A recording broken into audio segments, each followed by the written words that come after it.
Hi, I'm Rosie Acosta. I'm a meditation teacher, speaker, and author of You Are Radically Loved, a healing journey to self-love. Look, I grew up in East Los Angeles during the '92 LA riots, and it set me on a troubled path. I didn't grow up with mentors in my life, so I turned to reading as many books as I possibly could to learn about the purpose of life. In my journey, I found that having these conversations gave me life, and I decided I wanted to create a place where I could share these conversations with my community. So come have a sit with me as we learn about, well, everything. Hello, everyone. Welcome to the Radically Loved podcast. This is Tessa. I'm very excited to introduce you to our guest today. We have Haemin Sunim on the podcast, who is a Zen Buddhist teacher and the author of the book that just came out this year in January, When Things Don't Go Your Way. Subtitle Zen Wisdom for Difficult Times, which is so appropriate right now. Are you with me? Yes. So Haemin was born in South Korea and he came to the United States to study film, and he found himself in a spiritual life. So Haemin, it's such a pleasure to have you here. I'd love to start off by having you tell us a little bit of your origin story. I think that's I always love to hear about how people think they're going one direction in their life and then they end up in what might sound like on the surface going a completely opposite direction, like such as your background studying film and then becoming a Zen Buddhist teacher and author. Oh, yes. First of all, thank you for inviting me. I think my journey, it actually relates to the topic of my book, when things don't go your way. Because initially, I thought that I would want to be a movie director, film director. As I was studying in undergraduate, UC Berkeley, I began to really interested in fundamental questions. Why are we here? What happened when we die? I felt as though I was thrown into this world without any kind of manual. We have to just figure it out, why we are here, what's the purpose, what are the meanings. And I really like the title, Radically Loved. Regardless, no matter what, I think we deserve to be loved. And this unconditional love is one of the teachings that I try to expound. Like the way my life journey has been, it's very appropriate to my new book, When Things Don't Go Away, because initially I wanted to become a movie director. And then I became really engrossed in most fundamental human questions, such as who are we? Why are we born? What happened when we die? And I felt as though I was just thrown into this world without any kind of explanation or manual. So I was hoping that somebody would teach me, why we are here. And therefore, I became very interested in religions and meditations, psychology, and that's the journey I ended up taking. Initially, I was just studying the scriptures and theories and whatnot, but I ended up really wanting to have personal experience, and that's why I decided to become a monk and join the monastic life. And then one thing led to another. I finished my PhD in Buddhism, and I taught in a small, liberal art college in Massachusetts for several years. And then at that time, I wrote a book called Things You Can See Only When You Slow Down. And that particular book became hugely successful in South Korea and then later on around the world. And because of it, I decided to quit being academics and started School for Broken Hearts in South Korea. And while I was, serving other people in that nonprofit organizations, I was asked, a lot of questions about, my life is not going this way or that way. What am I supposed to do? And so, whenever people are asking me that questions, I realize that, there are very typical themes, themes about not being able to accept yourself. What are we doing? What are we supposed to do? When people reject me, the feeling of life disappointments or burnout, or the feeling of jealousies, or the just facing uncertainty in life. What are we supposed to do? So I was writing different types of essays addressing those issues. So, and then something happened in my life, and they took me to another track completely. And Why are we here, and what happens to us when we die? And I was curious, as you became more and more entrenched in your study, and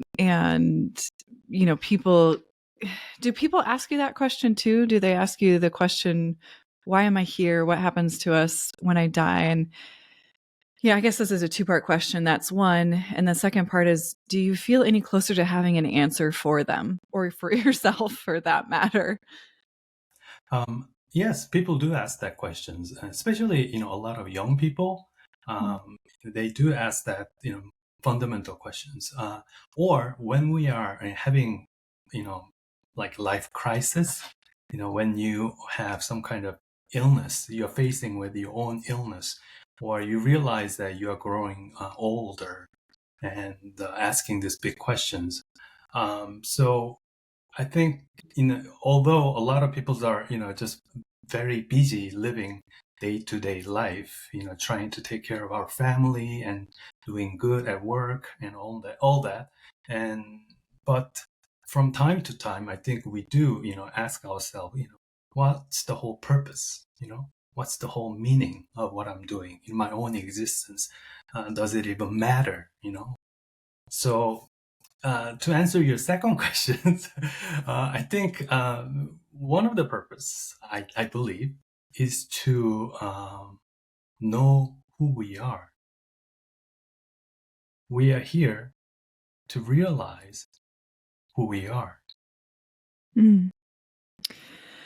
Yeah. And how do we go about doing that? How do we figure out who we are? I mean, do you think it's possible in a single lifetime? I think this also brings up the question of reincarnation, and the idea that, we're reincarnated from life to life to maybe fulfill our soul's purpose. Is there like an end to that? So another two-part question: how do we figure that out, who we are? And is it a lifelong pursuit? Is it something that we can achieve in this lifetime? Is it something that many people come back time after time to continue to figure out?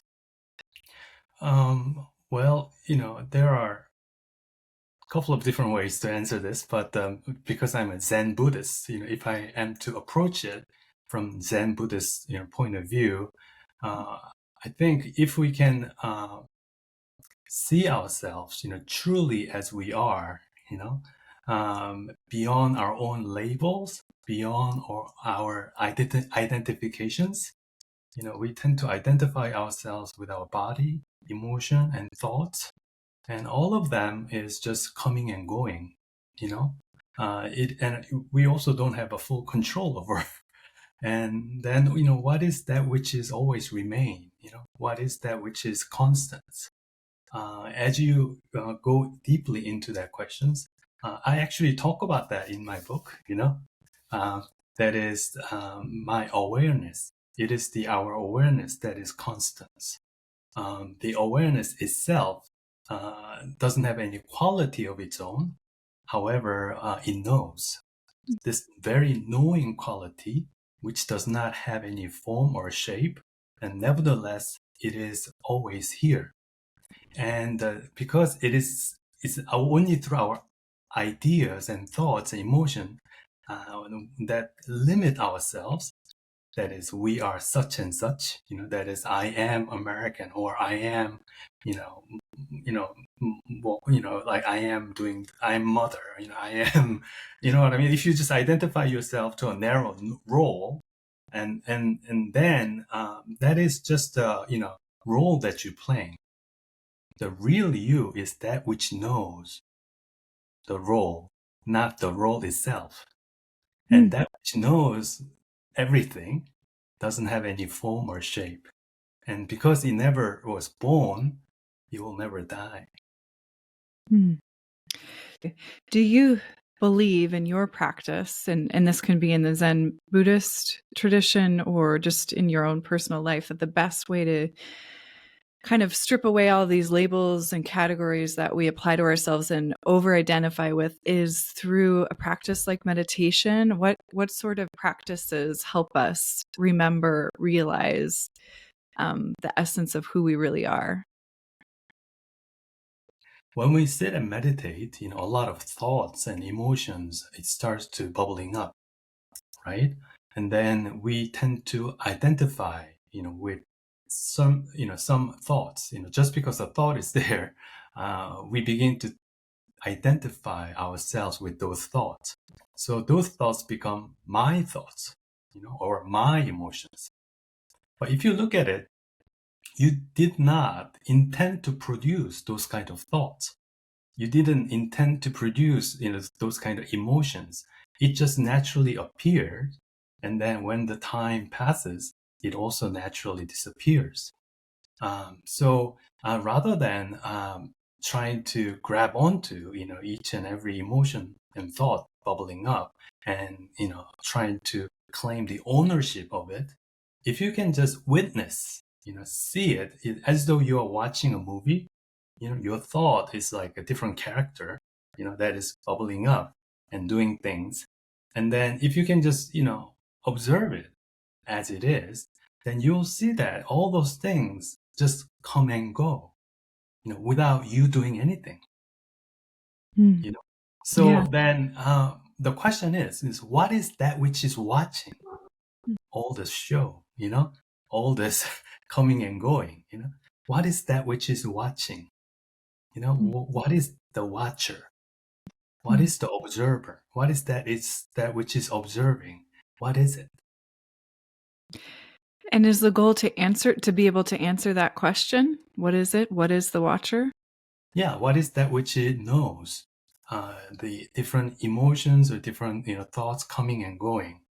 And rather than just easily identifying yourself with those thoughts and emotions, and you say, I have this thought and that emotions, if you try to look into the observer itself,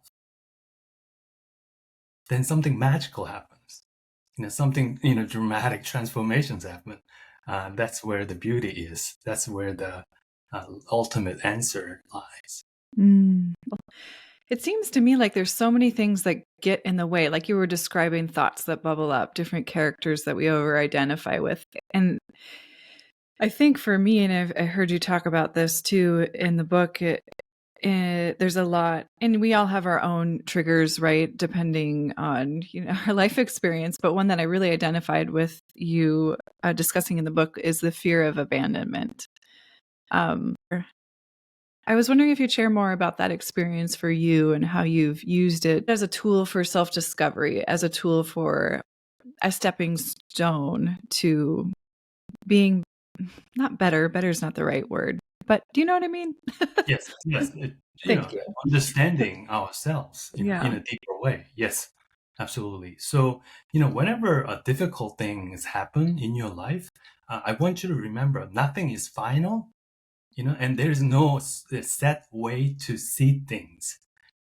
Depending on how you see things, it can become a event that will totally destroy you, or it can be an event that can be a stepping stone to self-discovery, and this becomes a opportunity for you to do something even better. So for me, a couple years ago, I appeared on Korean national televisions, and after appearing it, and there were lots of people start criticizing me. Not many people, but small number of people, having making all kinds of unfound rumors that that it was very difficult at the time. All those negative comments that I was receiving, but the most difficult part was that one of my monastic brothers, he start talk very publicly, condemning me. So at that moment, like I just could not deal with, everything that was happening at the same time. So I have to take some break and try to recollect and become a little more reflective, what's happening in my life. And as I was doing it, I realized that one of my deepest fear is the fear of abandonment. I was afraid to be abandoned. And so whenever like somebody, cancel a dinner appointment, all of a sudden, then I find myself alone. I really did not like that feeling, or if I text somebody and then the person is not replying within 24 hours or something, I begin to worry, what's happening, So, and one of the worry was that, maybe might be abandoned by the my fan, people who've been, loving my book, and things like that. So in South Korea, while I was going through, and something similar thing was happening to me, and I was wondering what's really happening. What's the source of this fear of abandonment? Why am I, experiencing this? Because whatever the experience we have, it has some lesson to be learned in it. So I try to understand what is the lesson. What's really happening.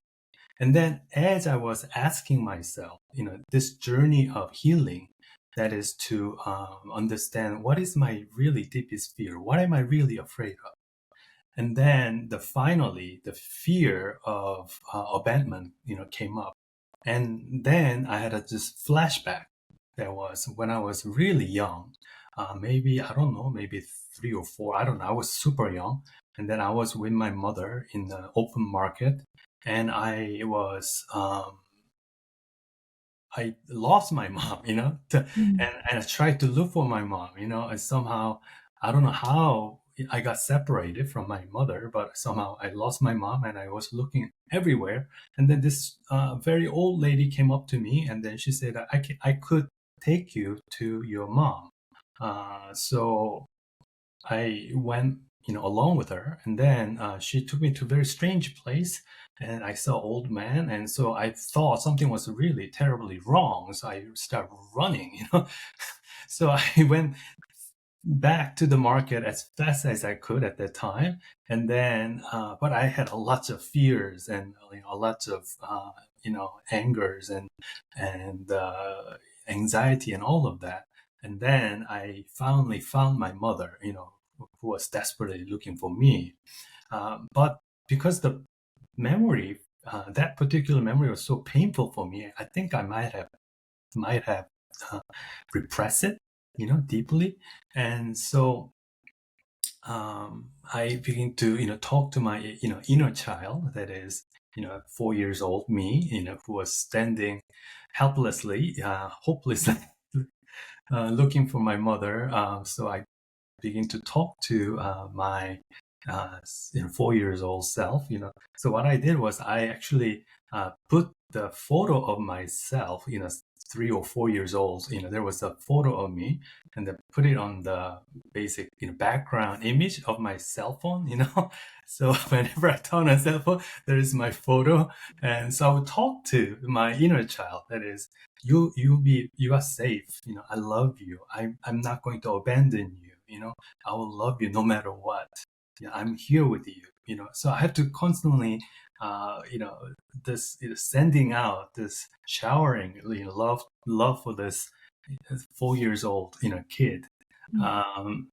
So that was a very interesting journey for me, because whenever we have a difficult time, there is a secret door right behind. If you just go through it, it's going to lead you to deeper understanding of you. I often think about inner child work and like the idea or the practice of speaking to yourself in a loving way as a helpful tool. And also what typically will come up for me when I try that work is a lot of resistance. like there's this judge that's, or the, kind of the classic angel and devil on your shoulder. One saying, love yourself, be kind, be gentle, remember that it's all going to be okay. Remember that you're okay. And then the other one's like, what if it's not? This has happened before and you don't deserve it. And so I'm curious, in your teachings and your writings, do people resist the inner child work? Do people resist the idea that they can speak lovingly to themselves? And if so, what is your advice to kind of get over that hump? Right. I mean, it's more difficult to talking, lovingly to yourself now. But if you're to do it to your innocent, little child when you are 3 or 4 or 5 years old, I think it becomes much easier because you know that that boy or that girl didn't cause that kind of problems. They're innocent. So, and also if you are having a difficult time giving lots of self acceptance, those are very cheerful and loving remarks, then just first notice that you are resisting it. Yeah. And that is the first step, rather than judging after noticing, just notice that, oh, this judgment comes up. This, the unworthiness comes up, right? Mm-hmm. And then as those unworthiness comes up, like for example, and this feeling of unworthiness, then you can, ask, is it true? Mm-hmm. Do I not deserve to be loved? You can gently ask whether it is true. And then oftentimes it is not true. Right? And then you can also say, who first spoke that word to you? Who said you are not worthy? Was it you? And certainly it wasn't me, it was somebody else, right? It could have been your parents, it could have been your neighbor. I don't know, whoever, somebody else, conditioned you to feel that way. Then you can, if you have found that person, and then you can ask, was that person happy? Yeah, and certainly that person wasn't happy at all. That person was also the victim of the same kind of treatment. That person was treated not respectfully. They were mistreated. They might have been labeled. So that's why the same hurt they were feeling, they're projecting out to other people. So by asking these questions, you can see that maybe the person who hurt me in the past, they themselves were very much hurt, and they were very unhappy. And you can send out this prayer of, may you be happy, may I be happy, may you be happy, so that we all can be happy.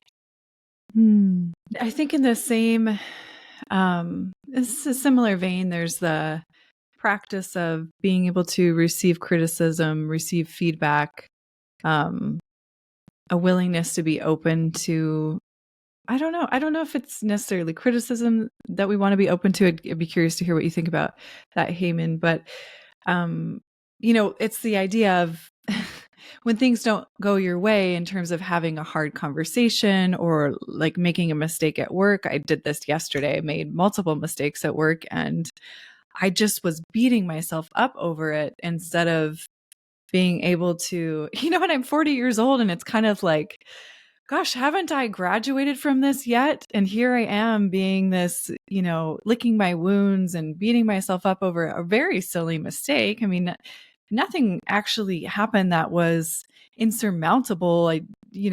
Nobody was hurt, but we're so hard on ourselves for making these little mistakes. And I think it's similar to receiving feedback or what we might feel like is receiving criticism. The first thing we can do is become mindful of the fact that we are doing it. oh, I am beating myself up, I am super critical of myself, right now. And then as soon as you become aware of the very action that you do, you can pause. The awareness has its own power. And because we are not aware, the train of self-criticism continues to go, continues to move. But when we can become aware and catch ourselves, then, I am doing it. And then as we pause, and there is a power, we can choose how to respond rather than react, right? So we can become, like, if the first important thing is, becoming aware that we are doing it. And then from that moment, and we can take a moment to pause. Some people call it sacred pause. You can just pause and then choose how to respond. Do you think it's there's a good way to learn to practice the sacred pause? I think about this often in retrospect, where I'm like, oh, I didn't pause there.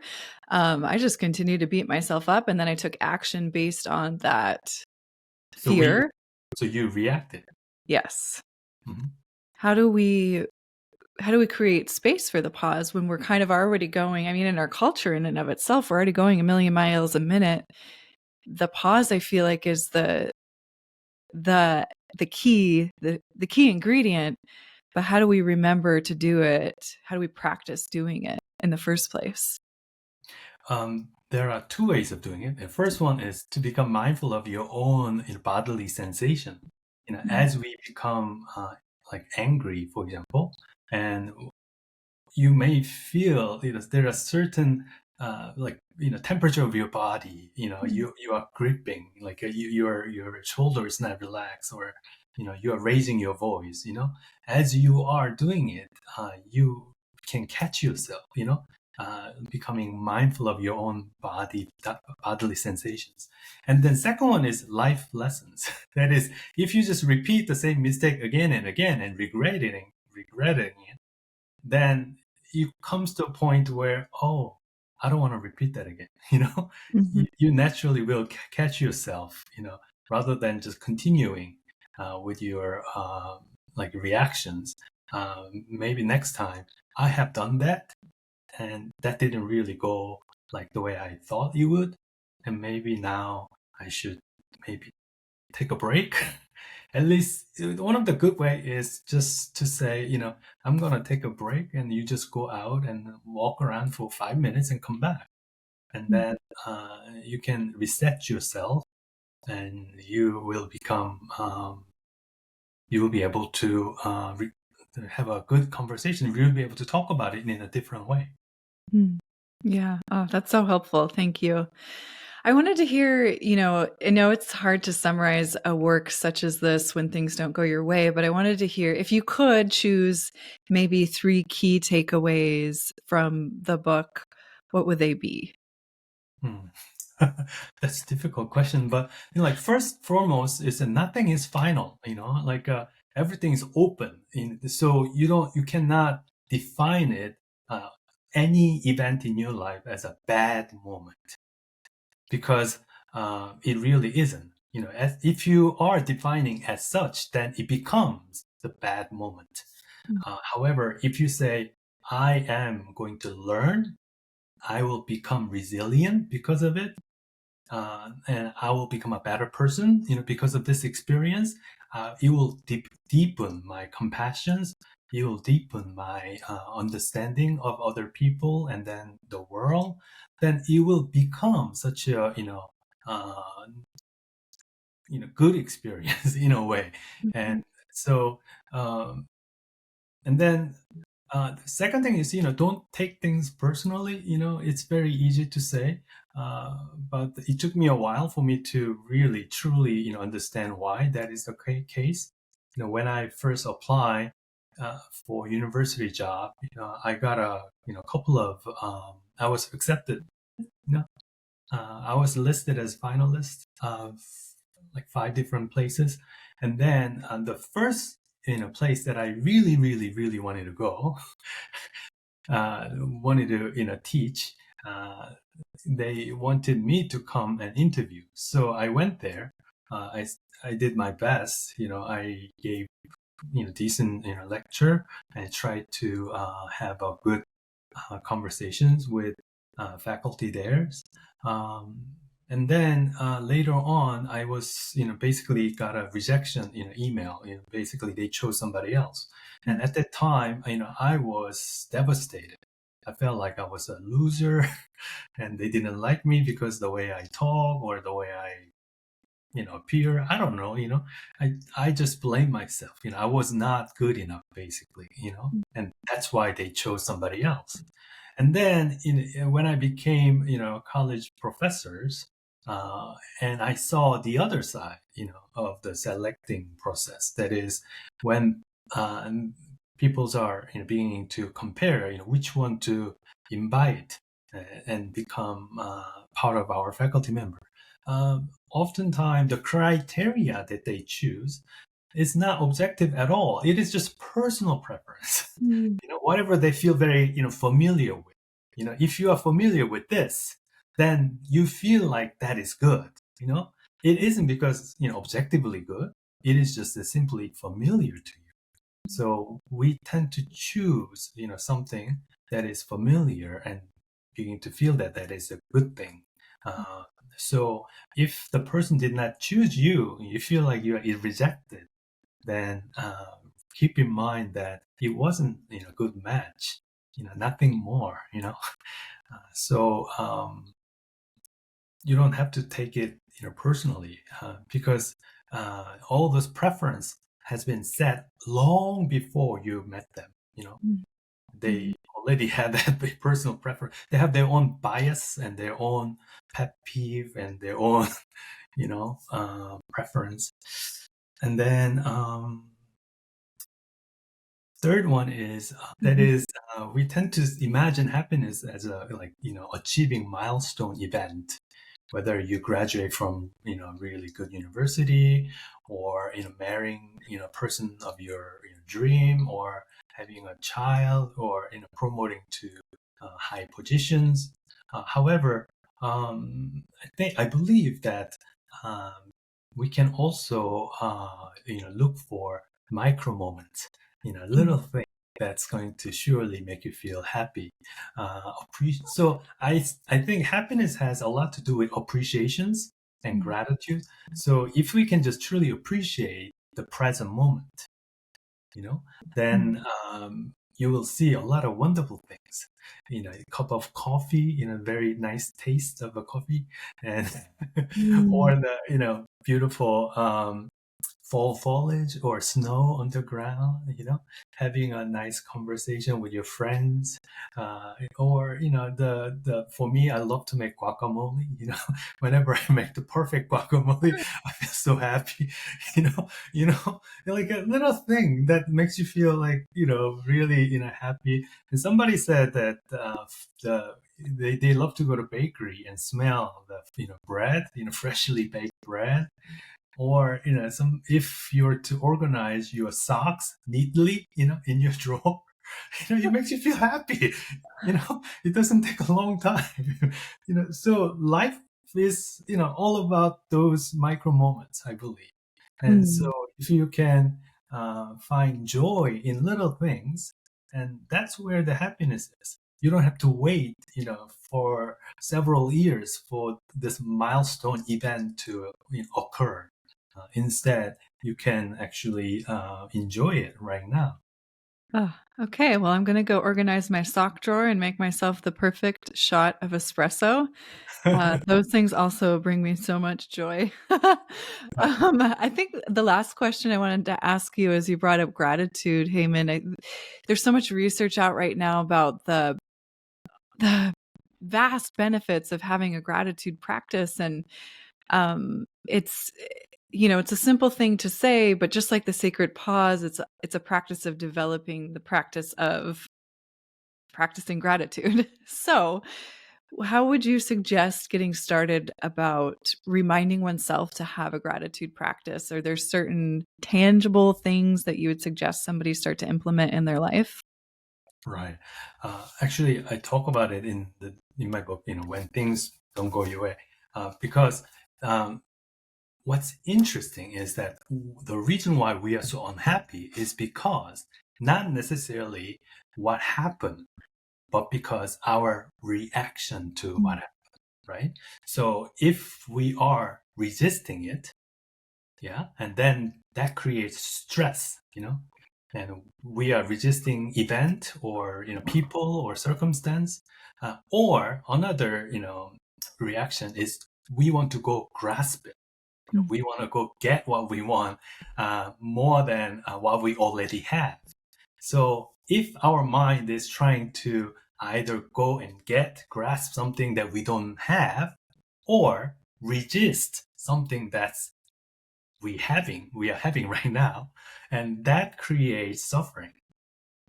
So these two tendency, the mind's tendency, either grasping or resisting, in order for those two tendency to stop, thereby pausing our suffering, uh, is to cultivate gratitude. Because when we feel grateful, we don't necessarily try to go and look for something that we don't have. We are grateful for what we already have, right? And then we do not resist what's already happened. We are grateful for all the things that has happened in my life, right? So in order to practice this, there are a couple of things you can do. One of the easiest way for me is to texting it to myself. So if you are doing, if you have a WhatsApp or whatever the medium that you talk to, you just text it whenever you feel grateful for, whenever you feel gratitude. So uh, or you can have a gratitude buddy, that is you and your friends decide that we will just text to each other whenever we feel grateful for, grateful. So you will just send a text message that you'll be encouraged by your friends, because you see your friend is grateful for this, and maybe I'm also grateful for that too. So having gratitude buddy, and then keep texting to each other, it can be a one way. And another way is if you just pick up like small beautiful pebble and then put it in your living room, and then as you walk by, and whenever you see that particular pebble, you think of one grateful thing at that moment. Yeah, you commit to it. I say, and some people say you can also put that pebble in your pocket. So whenever you try to take your, I don't know, wallet out, and you touch that pebbles, and then you think about, one grateful things you can do. And so there is like many ways that, of course, you can write, do the journaling, right before you go to sleep. You can write, 3 things that you can do. And another way is really sincerely, say thank you, whenever you see or meet, somebody who's helping you, whether it's at the gas stations or supermarket or coffee shop, and then just, heartfelt, thanks to them. If you say to them out loud, and this will also create very nice, positive interactions. Whenever we have that kind of moments of happy interaction, that's when we feel like really happy. So you become more grateful and happier. Those are great suggestions. I'm so glad I asked you that question. Thank you, Haemin. So final logistical question, where do you like people to connect with you the most in the socials? Website, Twitter, Instagram? Well, it's not Twitter anymore, X. I guess it's X. I don't know how to say that anymore. Where do you like to connect with people?